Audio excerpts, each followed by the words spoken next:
Assalamualaikum warahmatullahi wabarakatuh. Perkenalkan, nama saya Andini, salah satu mahasiswa pasca sarjana UIN Sunan Gunung Jati Bandung. Pada kesempatan yang berbahagia ini, izinkan saya untuk menjelaskan tentang psikologi agama dalam sejarah, yang merupakan salah satu kajian dalam mata kuliah perilaku keberagamaan yang diampu oleh Bapak Dr. Rifki Rosyad MA dan Bapak Dr. Dudi Imaduddin Effendi MAG. Psikologi agama dalam sejarah. Jika kita melihat saat ini, psikologi agama merupakan salah satu kajian yang banyak diminati. Jika kita balik pada sejarah, psikologi agama lahir tidak serta-merta diterima oleh banyak orang. Karena kajiannya yang dianggap fiktif, kemudian masih berbau mistis, sehingga tidak ada unsur-unsur ilmiah. Banyak sekali orang-orang yang mengatakan bahwa psikologi agama tidak. Anggapan bahwa psikologi agama adalah merupakan kajian yang tidak ilmiah, maka kita perlu tahu rentang sejarah dalam lingkup psikologi agama. Kesadaran spiritual dalam rentang sejarah dimulai pada tahun 1950-an, di mana saat itu adalah puncak materialisme modern, di mana jiwa kolektif mengatakan bahwa yang berarti, yang bermakna adalah yang materi, yang terlihat seperti harta, tahta. Nah, pada saat itu ada satu keyakinan di samping sesuatu hal yang kelompok besar mengatakan bahwa yang berarti adalah yang materi, ada satu keyakinan yang berangkat dari sebuah intuisi bahwa ada kebenaran, ada kebermaknaan yang masih belum terpecahkan pada saat itu. Adanya pertanyaan-pertanyaan, apakah yang materi ini adalah sesuatu hal yang bermakna? Pada saat itu masyarakat mulai mengalami yang namanya kegelisahan.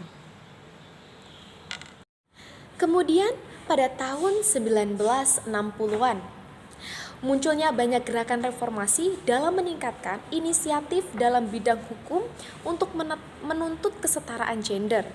Kemudian gerakan untuk meninggalkan orientasi materialistik yang beranggapan bahwa yang materi adalah bukan sesuatu yang bermakna. Inilah pergerakan awal munculnya bibit-bibit psikologi agama. Memasuki tahun 1970-an, pengaruh psikologi modern membantu seseorang untuk saling belajar memahami diri sendiri dan orang lain. Sehingga kunjungan psikoterapi pada saat itu tidak lagi dipandang sebelah mata, tetapi sebagai sebuah kebutuhan, bahkan tren pada saat itu. Sehingga pada saat itu orang-orang merasa ada sesuatu hal yang mulai terpenuhi.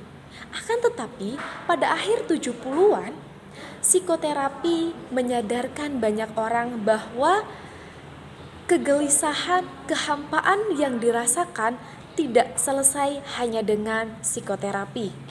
Sehingga inilah yang menggerakkan berbagai pihak untuk mencari lebih tahu, mencari lebih dalam apa yang sebenarnya keinginan yang ingin terpenuhi dalam diri. Memasuki tahun 1980-an, masyarakat pada saat itu terbagi menjadi 3 jalur dalam memilih kepercayaan. Yang pertama adalah kembali ke agama tradisional. Yang kedua adalah pencarian spiritual yang lebih umum dan personal. Dan yang ketiga adalah mengabaikan idealisme dan spiritualitas karena frustasi dengan introspeksi ala tahun 1960-an dan 1970-an. Bahkan ada yang kembali pada tradisi ke-1950-an, yakni mengagungkan materialisme.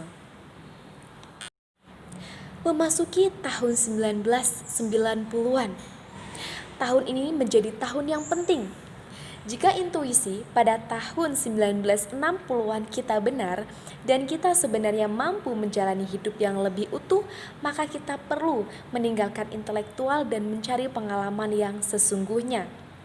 Artinya, kita meninggalkan yang populer dan tidak meninggalkan yang nyata. Disinilah kita akan mampu terbuka terhadap spiritualitas mencapai level baru dan lebih orisinil dan mulai dapat dibicarakan. Disinilah psikologi agama pun mulai diterima di kalangan masyarakat. Bisa kita bayangkan tahun-tahun yang dialami, yang dimiliki oleh psikologi agama tidak serta-merta diterima, dan akhirnya pada tahun ini atau pada zaman modern ini psikologi agama dianggap kajian yang penting bagi masyarakat. Baiklah teman-teman, itulah psikologi agama dalam lingkup sejarah. Bagaimana kita bisa melihat bagaimana awal mula lahirnya psikologi agama, kemudian bagaimana background dari masyarakat saat itu menerima adanya tentang psikologi agama atau spiritualitas. Baiklah teman-teman, demikianlah pemaparan tentang psikologi agama dalam lingkup sejarah. Terima kasih atas perhatiannya. Mohon maaf atas segala kesalahan dan jangan lupa komen di bawah ini dan subscribe channel ini. Terima kasih. Wassalamualaikum warahmatullahi wabarakatuh.